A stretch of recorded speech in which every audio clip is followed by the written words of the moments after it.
Well, ladies and gentlemen, Mark, absolute pleasure to have you down here with this. I mean, right off the bat, this is one of the best custom bikes I've ever seen. And I don't want to blow smoke up your arse straight away, but I'm just going to put that out there because this is, for what I like, the modern usability, function, and yet that retro style, this is absolutely nails, I think, where we're at with custom builds. So take it away. Where did it start?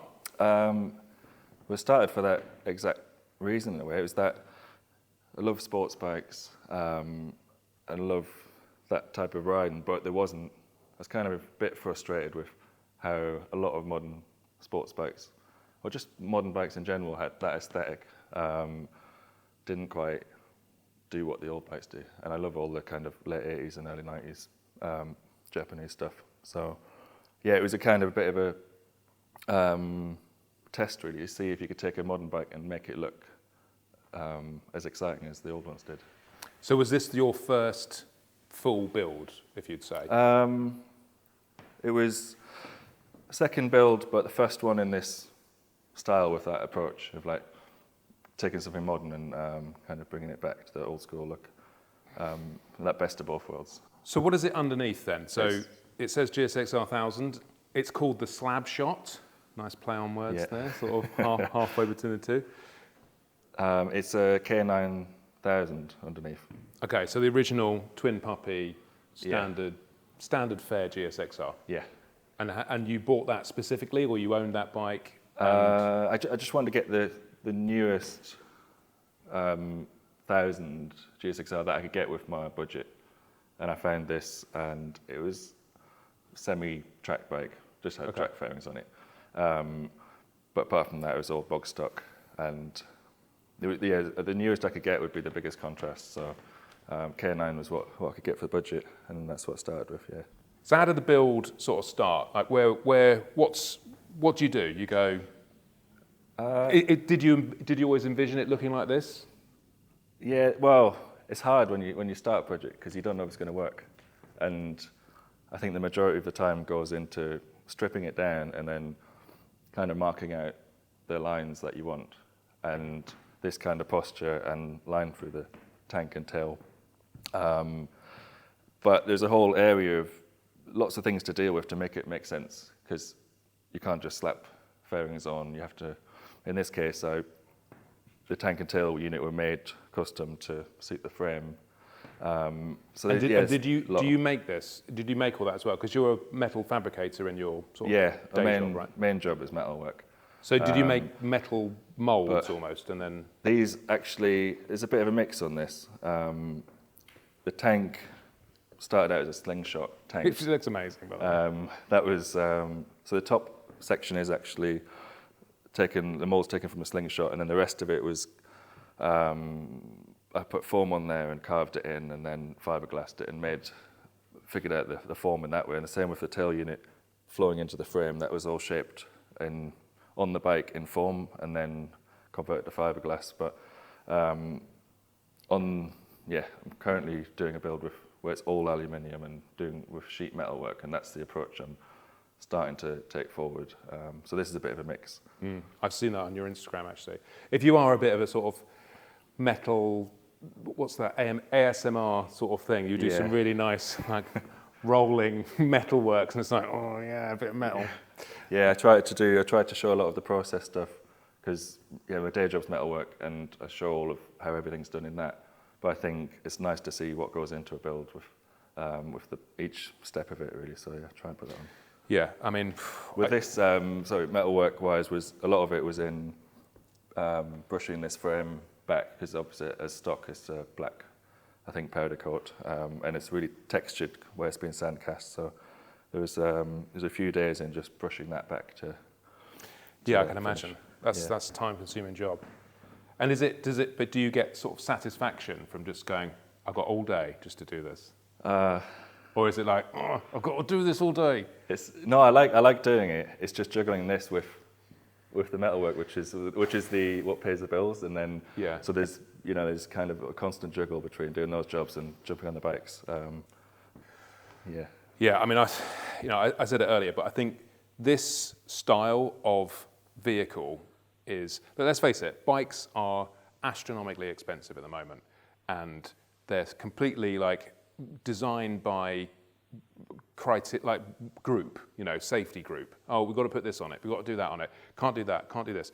And we've seen it a bit with the GSX-R1000, which I think you're doing a project on that. We'll get into that in a minute. But it's kind of that's as close as you can get to this retro style, making it feel authentic in a modern bike, which has to pass EU6 and whatever it is, and mirrors and lights, and some people can go, oh, I can't ride that. It's got clip-ons on it. Ugh. So, but I think the principle, Yamaha are bang on, of actually taking something, I think this is what people want. It's got superbike ability, but I mean, riding this down a bike cafe, you will be absolutely swamped, wouldn't you? Yeah. I mean, forget just going to the shop and buying, a standard R1 or a Gixxer or whatever. Like, it really does capture, I think, where the scene is at. And I think that's why Bike Shed, when this was shown, was it last year or the year before? Last year, yeah. Last year. This was almost like the poster bike of that, which is strange because you think Bike Shed is, old bobbers and stuff like that. But even that sort of whole genre is catching on to this 90s, noughties, Larry paint job thing. And I think it's absolutely brilliant. I think, not only should more manufacturers start looking at what Yamaha have done with the popular XSR900, but it's great for custom builders such as yourself to come up with this. I think there's a movement in general, like across, even outside of bikes, kind of with music and fashion and like across all the different creative sectors, a lot of movement towards 90s, but definitely within bikes. And I think it just seems to be building and building, and there's a lot of excitement. Even though this is last year's build, there's still lots of kind of buzz from this, and then the next one will be in a similar style. So I think, there's definitely things are going that way, I think, for sure.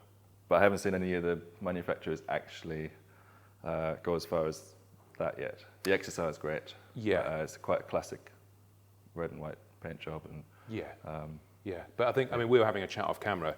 It's almost impossible for them to do it because they have so many laws, rules, committee meetings. Oh, this market, that market. It's almost like we've gone as far as we can, and we need people like you to take it to where it should be. And hopefully, when your XSR build is finished, hopefully bring it down here and we'll do the same again. Is that going to be ready for Bike Shed this year, or is that? It's going to be ready for June, Wheels and Waves, and that's where the first launch will be. But I'm super excited about that. It's going to be similar in terms of it's the same concept as this, but I'm just kind of halfway through the build at the moment and making all of the fairings in aluminium and starting to come together, and you can just see similar in terms of the lines through the bike. And I mean, that's nice though, because if you've got your style, that's kind of what you want to do, and then people will find it easier to go, I want a bike, I want it like that. Oh, he's done 5 of those that are similar. That's what I want. Yeah. And I mean, we can't really talk about this bike without the paint job. I mean, it's a great design of bike, like in terms of fairings and how it all works. But the paint job is the icing, literally on the cake. I mean, it looks like you could almost chew it. It looks so good.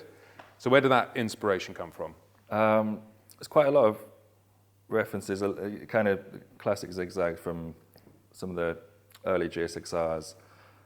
It's a bit of everything, actually. The tank is almost a bit YZF pinky, top section, and the text and font is a bit CBR 900, first gen Fireblade. So there's a lot of just early 90s references in it.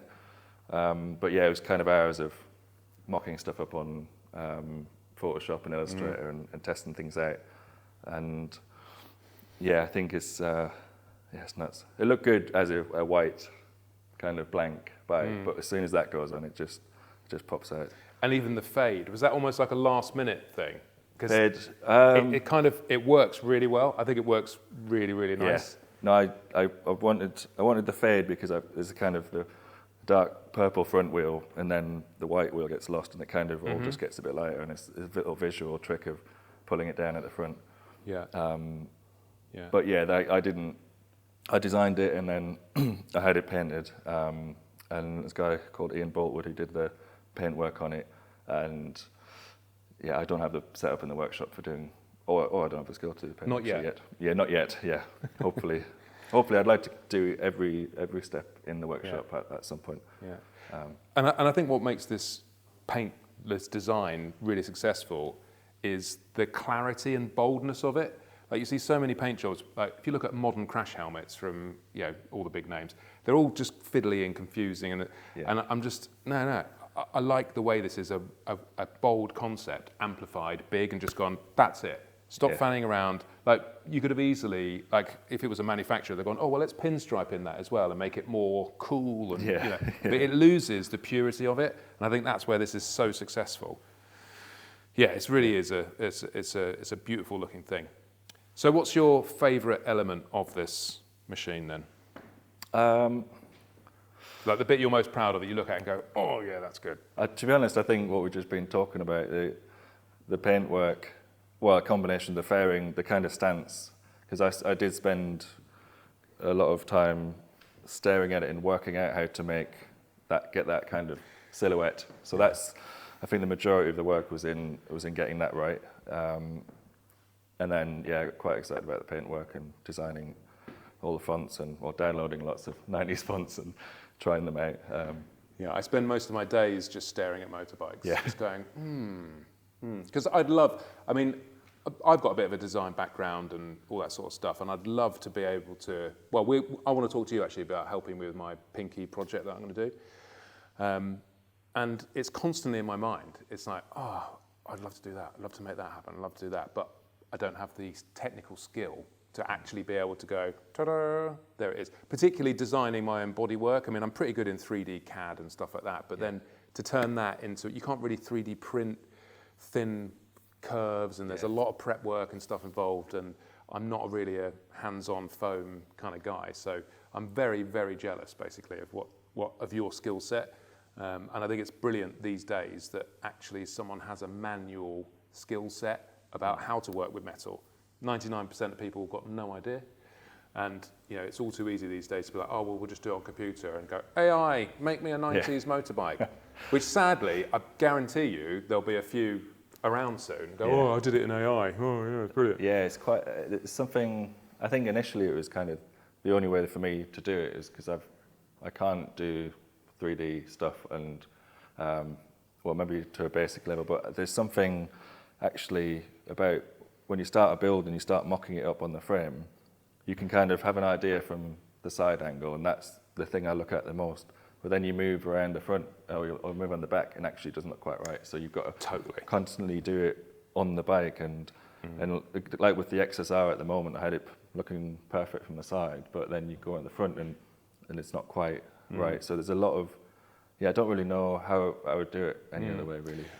It's such a good point, because again, I have the 3D technical ability to go, it looks great, and then you're totally right. When you look at it from a different angle, it looks like a piece of shit. So then you're like, well, how do you fix that? And then you adapt that, but then it changes the side profile until you actually have, it's not just as easy as going, oh yeah, I've drawn a cool bike and that's it, we're going to make it. There's a lot involved. So we've gone clip-ons, extreme riding position, I would say. Mast cylinder, because you haven't ridden, am I right, saying it's not quite fully functional to ride just yet? No, I haven't quite finished. I've got a fuel cell to make. This is a tank cover. Okay. So I've got a fuel cell to make for that, and then a few other small bits, but that's the main job left. But you are quite a proficient track rider anyway, right? So you understand, again, that's another reason I like these bikes, because you understand how to ride a bike. It's not just, oh yeah, it looks good. It has to really work, and the track stuff, I enjoy doing that anyway. I was doing that before I was building bikes. But it's good to know how it has to work and it has to perform. It's not just a pretty kind of model. Well, at the moment it is because it hasn't a fuel cell, but it will ride, properly. There's not mechanically, there's not huge upgrades. Got brake upgrades and Nitron shock, and yeah, master cylinder from Hell and a few bits, but I haven't got mad on the engines, bug stock, And is that you got a thumb brake there for the rear as well? got a thumb brake for the rear, yeah, because I made these rear sets, but I kind of didn't stick a lever on that one because it's got a thumb brake. Yeah. Had a few people getting confused about that at the show. Yeah, they don't know what they're talking about. And then I got this billet top yoke as well, just to, well, I don't know if you know what the stock one's like, but it's a bit detailed and a bit, pointless looking. Like. So yeah, I got that on just to simplify things. And the retro air tubes, sort of akin to was it ZX-750, the old Kawasaki's that had those? Tubes. Yeah, they do need to be tested in terms of airflow, but yeah, just kind of, it's another little detail to take from the 90s bikes. Yeah. And it's got standard clock on there as well, but just tried to tidy it up with this plate, and so you get all the lights through, and it just cleans it up. Okay, so it's not actually trying to take the thing apart, going into the wiring and pull the bulbs out of each thing. Okay, Yeah. that makes sense. Yeah, that makes sense to do that. So is this is like a ram air? Is this like a endurance sort of? Yeah, it's a slingshot endurance fairing on the front, and that was open, and it was blasting through to the oil cooler, I think, so just a cooling vent. But I was trying to put this somewhere between daytime MOT or potentially a full MOT if I stick a rear light on, and then that has the option to, when it's finalised, to become a headlight. And yeah, I think that'd be cool. So I didn't want it just to sit in waiting for track days. I want to use it on the road. And then I haven't even noticed the colour of this purple down here on this wheel. It's really thick, candy, lovely flake paint. Yeah, it's a powder coat, but it took some finding actually to get one that had that almost matched the deepness of the front there. Yeah. M4 calipers on there, nice. Yeah. Yeah. A few little bits. You know what I love is when you walk around a race paddock or even track day paddock, and you see how people put their bikes together, and a lot of it is just purely for function. And you see all sorts of little bits and brackets and things. I love those touches and how people just hand make stuff and put it on. And there's kind of a basicness to a lot of the race bikes that are prepped, and I kind of want a bit of that feel to come through in this. So amazing. Yeah. And then so subframe standard. Standard subframe, yeah, just with a aluminium cover on there, tidy it up. Yeah, got to have the pink hoses as well, of course. I couldn't resist those. Are they Samco's? I think, you know what, I'm not 100%. Well, Samco's a sponsor, so we won't mention that. Could be Samco. And endurance filling tank. Yeah, so it's got quick fill in this one. Did you design all this and make this up, or is this actually, off the shelf item? Yeah, I found it. It's a company in South Africa, ACC Billet, and they do some really nice bits. That's amazing. Yeah, it's part of the look. This is endurance front fairing, and there's something about that. Yeah, and again, the whole endurance thing, that is, because it's almost a road bike, isn't it, an endurance race bike? Yeah. It's got headlight-ish, it's got taillight-ish, and they're not set up to be so, you can ride them for 24 hours, so they have to be robust, they have to be solid. It's not like something you've got to rebuild the engine every hour of use.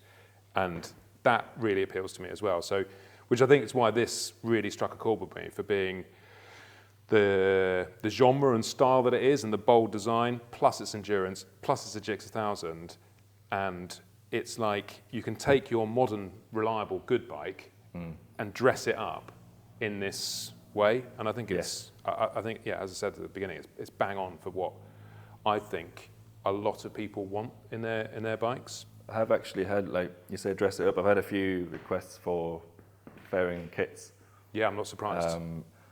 But I think it's slightly, because of the fuel cell, it's just slightly beyond a bolt-on kit potentially. But I would, the plan is to potentially do full builds, so take on kind commissions to do full builds of these, maybe in different colour schemes. I've drawn up quite a few colour schemes as well. Yeah, I mean, I suppose the hard work's been done, which is the Yeah. R&D and making it all figure out how to actually put it together. So that sounds like a good business opportunity for you. I mean, I might even buy one myself, to be honest. It's yeah. Yeah, this one will be done. Hopefully, I'll have this finished and running and do a track test towards the end of summer. I've got to get one in. Okay, well, you definitely better invite me. Yeah, oh yeah, definitely. Do a test ride. Okay, cool. So yeah, we've got some other clip-on-y bits, handlebar switches, always nice. Bike sport developments by any chance? Yeah. Yeah, classic. Yeah, I mean, just look at it. I mean, I know it rides well because there's a good bike underneath, but it looks like it goes like absolute stink, and it would definitely be the bike in the pit lane that most people are standing there and going, wow.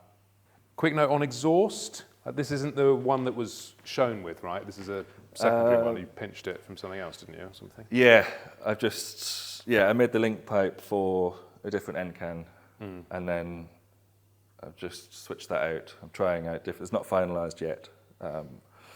It actually looks very similar to Yamaha's MotoGP exhaust at the moment. It's just like a pipe. Yeah. Very, very sort of basic and simple. Actually, yeah, I kind of prefer this to the last version. I can't remember what the last one was, but I think I didn't notice this was any other. Yeah, it had a Yoshi Cyclone, so it's perfectly round. Yeah. Can. Which is quite nice. It matches the aesthetic, but there's something more racy about this. So. But yeah, lots of little bits to fine tune. But it's that rad looks aftermarket as well. Is that aftermarket radio? Yeah, it's actually Yeah. Well, I mean, is there anything else you want to show off about? Sure. I think it speaks for itself in a way. You know, it's amazing. Like genuinely, this is what excites me about motorcycles at the moment. I kind of haven't lost interest in the new stuff, but it's all it does is get a tenth faster here, and no real massive developments seem to be occurring in terms of performance. So it's like, well, that's stagnated a little bit, but at least with this, it's a creative step up, and it allows people to actually go, oh, there's something I can't buy what I want to buy, especially for 26 grand or something for a new superbike. Yeah. Whereas this, they could give you 26 grand and you end up with a ratty old Gixxer. I mean, it's. Yeah. I mean, that's another good point actually. Is costs. I know it ain't cheap, and I know but I think we said off camera, all you really need is 1% of your audience to go, do you know what? That's exactly what I want, and I can afford it. And just don't listen to the people that are like, oh, that's a lot of money for a K9 Gixxer. I could go and buy one. Yeah. It's like, well, okay, go and buy one, and you try and make it look as good as this. The value's in the actual working out of the design, and obviously building it as well. But it's a one-off or a limited series, and that's where with custom things, it's hard to cost them because people will just maybe look underneath at what it is. But there's a lot of months of working things out to get it to that point where actually you look at it now and you just get excited about it, and actually the value is in that, I think. But yeah, if anyone does want one, I'd happily build more because, like I was saying, the metal work is what I do full time, and things feel like they're drifting towards bikes a bit more, doing them for fun, but it's picking up a little bit. So, not to put like loads of pressure on, but I'd be definitely up for making more. Yeah. Well, I mean, I wish you every success because you've obviously got a talent for it, and it would actually be a real shame if you didn't get to make more, because I think this is just the start of it, and it's bang on. It's absolutely bang on. So, Mark, thank you so much for coming down. And when it's road worthy, we're going out on it. Yeah. And track day. Yeah, track day. Let's do it. But I'm so happy it's on the channel. It's a proper. Well, we're honoured to feature it, man. So, and if you do want to get in touch with Mark, I'll put his details to his Insta. Even if you just like watching metal getting rolled and English wheel filed and done stuff, and your new setup, your new studio looks really nice as well. So, I'll put all his details down below. Thank you for watching, and we'll see you on the next one. Thanks. Bye. Oh. Sweet. You can leave it here if you want. Yeah.